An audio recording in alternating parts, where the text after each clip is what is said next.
Этот год в какой-то степени рекордный, потому что очень много было таких случаев с разной степенью резонансности. Безусловно, они не могли не влиять на динамику потока. Сразу скажу, что достаточно одного более или менее крупного банкротства или закрытия туристической компании в агентской или в операторской среде, и продажи снижаются в течение ближайшей недели по разным оценкам от 10 до 30%.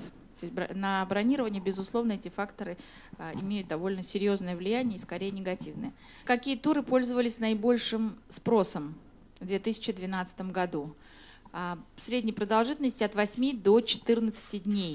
Это наиболее высокий спрос именно на такой продолжительности туры. Но есть еще одна интересная тенденция, которую мы не наблюдали в предыдущие годы. Это туры с продолжительностью более 3 недель. И тут, как ни странно, на первое место по оценке наших аналитиков вышла такая страна, как Египет. То есть в Египет, судя по всему, отправляли семьи, потому что на 3 недели, понятно, работающий человек не может отправиться. Египет и Болгария. Но Болгария в течение короткого периода летнего, а Египет в течение всего года, что позволило именно этой стране в этом сегменте конъюнктуры спроса выйти на первое место. Средняя глубина продаж в 2012 году составляет 2 недели. Понятно, что это, что называется, средняя температура по больнице. Это очень усредненная картина, потому что, например, новогодние туры, они начали бронироваться с августа, и это отнюдь не за 2 недели. То же самое июнь бронировался где-то с апреля, с марта, и тоже это не 2 недели. Но в связи с тем, что было много негативных событий, влияющих на спрос, в частности, события в Израиле, непрекращающаяся политическая напряженность в Египте.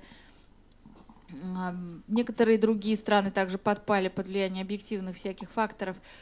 И там глубина бронирования сильно сокращалась, что привело к тому, что средняя глубина продаж у нас 2 недели. Процент бронирований туров last minute очень низкий по оценке наших аналитиков. В принципе, затронул только такие безвизовые страны, как Египет и Таиланд. Хочу обратить ваше внимание, что Турции это не коснулось. То есть Турцию, как летнее массовое направление, бронировали заранее, опасаясь, что те туры, те программы, которые туристы хотели выбрать, они просто закончатся. То есть бронирования last minute Турции практически не было. Какой стоимости туры пользовались наибольшей популярностью на рынке? И это туры в сегменте от 1000 до 2000 долларов за тур. Эти цифры никак не коррелируют, например, с данными опросов ЦИОМ и других центров опроса общественного мнения, где респонденты утверждают, что готовы потратить от 500 до 1000 долларов за тур. То есть, возможно, они готовы, но реальная стоимость туров выше, и реальные расходы людей выше, чем то, что они декларируют.